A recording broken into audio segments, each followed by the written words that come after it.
Our next performer established himself as a brilliant, ethical YouTuber, building a serious, credible reputation for critical analysis, which has been years and years in the making. And here to destroy that in the next 10 minutes, with his glamorous assistant, Mr. George Connor's Empty Pants Martin! How it's going to work is, I've got his script here. I'm going to read out some bits for him to react to, respond to. He's going to play different characters. He's doing impressions of different vegans. And I'm going to introduce them as we go. So I'm just literally like the glamorous assistant, alright? So, first up everyone, please welcome to the stage your host for the night, Mr. James Aspie! Alright, how is everybody doing tonight? We all say that we love animals, yet we pay people to torture, slaughter and murder the most defenseless beings on the planet. So we're here tonight to let our head down at the comedy night in Birmingham and forget all about the oppression that's going on. So now I'm going to take my 1 year's vow of silence and hand it back to my main man David Rams to introduce the next act. Thank you so much, James, for kicking off the show tonight. Now, next up on stage, we've got a very special guest indeed, who's come here all the way over from Australia. Ladies and gentlemen, we've got the anonymous to the voiceless co-founder, Paul Bashir. So, Paul, what are your thoughts on this vegan comedy night? A comedy night? That is a direct violation of the AB Outreach Protocol. Where in the manual does it say that you can do that? There's a fucking Holocaust going on, my man, and you want to stand around on stage making jokes from the sideline? You want a joke, go and look in the fucking mirror, because right now is not the time. When you start to joke, that's pandering, that's schmoozing. When you start to pander, the bystander will pick up on that, and they will notice that in that moment, you're more concerned with schmoozing them, with making them laugh, than you are about holding them accountable. We're not here to stand around on stage making jokes in the face of injustice or doing impressions of one another. We are here to hold people accountable.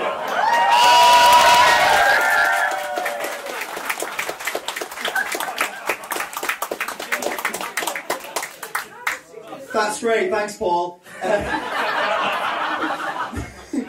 Now, Roger Yates, what's your opinion on this event so far? Earthlings.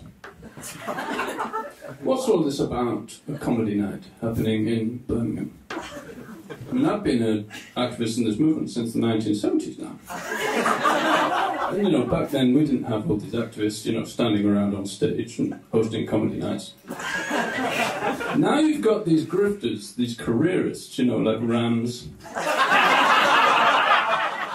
like Bashir, like Aspie, like Martin, standing around on stage making jokes off the backs of rights violations. It's counter-revolutionary. We're trying to build a social justice movement here, Earthlings. And then what's going on now? Tell me.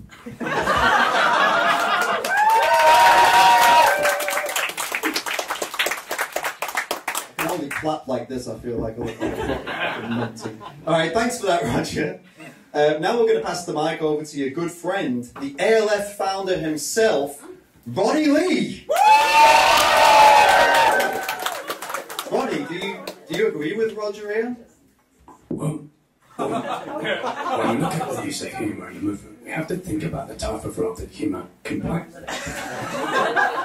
It was back in the 1970s when we liberated those men from the farm in Bicester.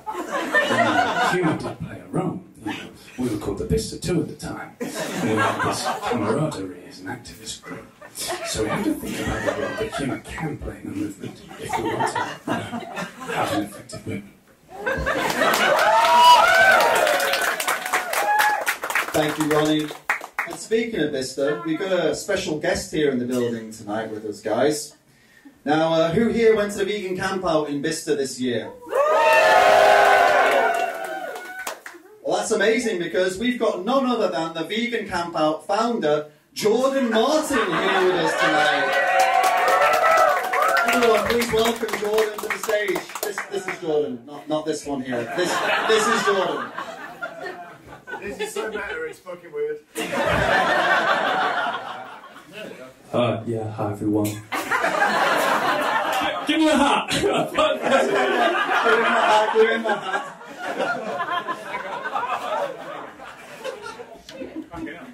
Yeah, so I just got back from the camp out in Australia. I did my talk on cancel culture. Yeah. Oh, we took into account your feedback on the toilets for next year.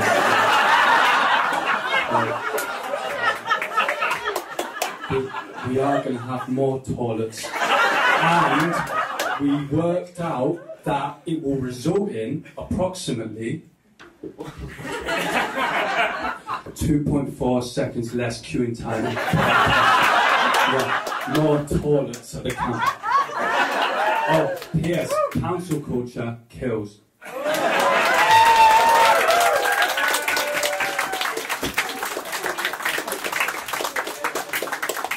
Thanks for taking our feedback into consideration, Jordan. Now, those of you who went to the last camp out may remember one of the speakers for that event.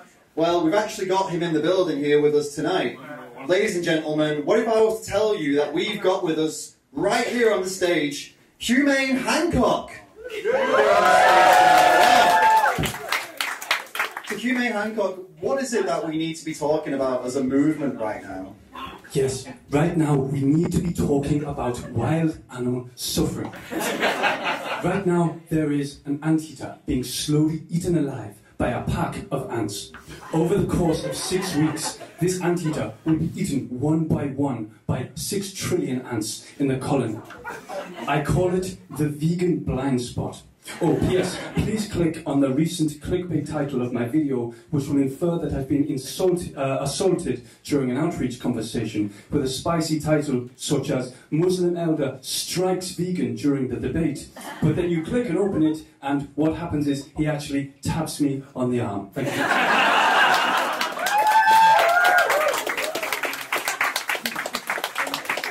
Thank you for that, Mr. Hancock. Now, obviously, Humane Hancock spoke on stage at the UK Vegan Camp Out. But those of you who have just returned from the Australian Vegan Camp Out may have just watched our next guest do his talk there. So everyone, please welcome to the stage, it's none other than Seb Alex. Everyone, so today we're going to talk about from philosophical animal rights perspective. And we're going to be studying an ancient philosophical text by the poet named Adam Ma'ari. Now, at this time, there was a constant war of words between him and a Carnist philosopher, so you could say that this was in fact the world's oldest rap battle.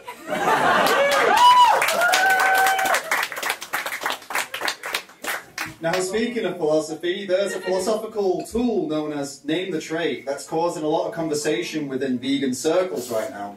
Because not everyone in the animal rights community is on board with it. So we thought we'd get the vegan philosophy YouTuber Perspective Philosophy up on stage tonight to discuss his problems with it. Perspective Philosophy, what exactly is the problem with Name the Trait? Okay, so the problem with Name the Trait is that when you start trait equalizing two objects, the second object no longer becomes the object that it once was, so that it loses its initial value, and that is the problem with Name the Trait. Well, that's definitely going to ruffle a few feathers in the vegan YouTuber community. Vegan Games, what do you make of our previous speaker's problem with Name the Trait? Okay, so you got a problem with Name the Trait? How about a fucking boxing match and I'll stomp your head into the fucking pavement?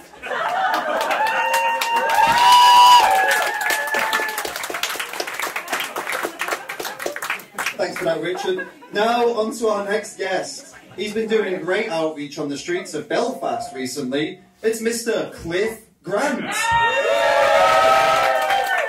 So Cliff, you do a lot of outreach. What are your thoughts on Name the Trait? Why are you joking me, man? Name the Trait's a load of shite.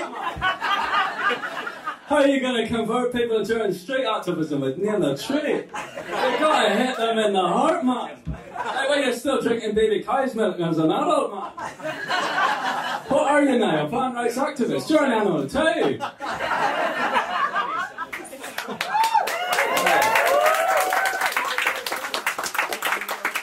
A compelling breakdown of Name the Trait there. Thanks, Cliff. Now, who here has volunteered with the organisation We the Free? That's great, because we've got a very special surprise for you tonight. We've actually got the We the Free director, James Hattersley, up on stage with us tonight. Everyone, please give James Hattersley a warm welcome to the stage. Well, I don't quite know if the James Hattersley impression is really quite just yet, but what I do know is ready is we've got this really cool tracking system. It's called www.mystats.wtf. What you can do, you can go online, you can pop in your outreach code, and that will tell you how many people have actually clicked on the links that you've given them through the conversation on the streets.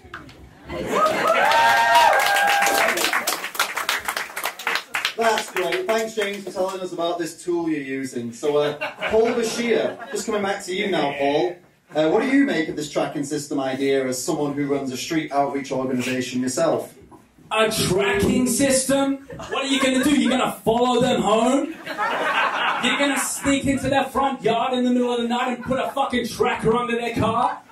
That's not holding people accountable, that's voyeurism. Do you know what the #1 benefit for you is of not being a voyeur? The #1 benefit for you is that you no longer have to be a hypocrite. Because if you say that you're against voyeurism, yet you're following people home and sneak into their houses in the middle of the night, your actions are not in alignment with your morals.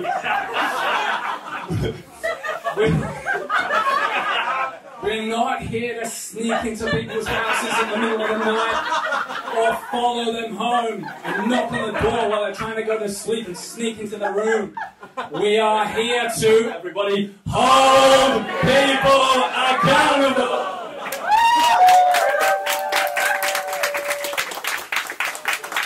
Just remember, guys, we're definitely not a cult, okay? Thanks again for your insight, Paul. Now let's get into the nutrition side of things, and what better way to do that than to welcome our next guest onto the stage, Danny Ishay, but you may know him from YouTube as Lifting Vegan Logic. Danny, welcome to the show. What are you here to talk about today? Hey, what's going on, guys? It's Danny here from Lifting Vegan Logic, and today I'm going to be debunking claims from Paul Saladino that you can't build muscle on a vegan diet.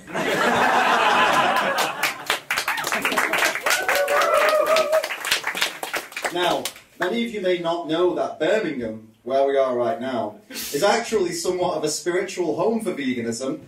That's because the UK's Vegan Society, founded in the 1940s by Donald Watson and friends, is actually based here today.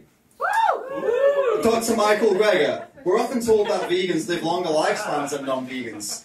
In that case, can you shed some light on how Donald Watson died? Well, we split the participants into 2 control groups, with Donald Watson in the first control group and the other participants in the second control group. And the second control group had the lower blood pressure. So that is how Donald Watson died. Bam!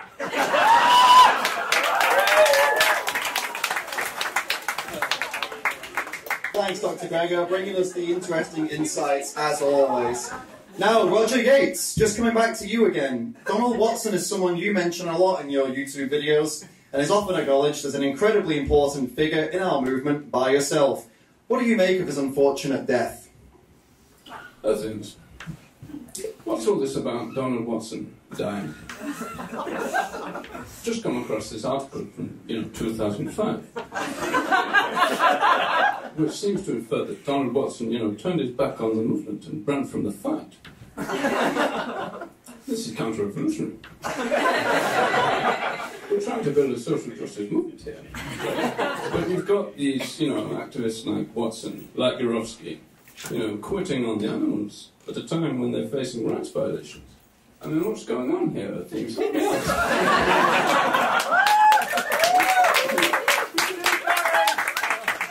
Thanks again, Roger. Now coming to you, Gary Yourofsky. You've been inactive in the movement for a while after your retirement, but I believe there are some lies being spread about you that you want to clear up before you come back, if I'm not mistaken. So, Gary, what is the latest lie being spread about you? The latest lie being spread about me is that I'm a racist, because in a calm and sober assessment of the Israeli-Palestinian situation, I said that the Palestinians were the most psychotic group of people on the planet. I stand by that statement, but I want to clarify something. I'm a misanthrope, not a racist. I hate all human beings, Palestinians and Israelis. All humans are a psychotic scourge to this planet. Alright, has everyone had a good time tonight?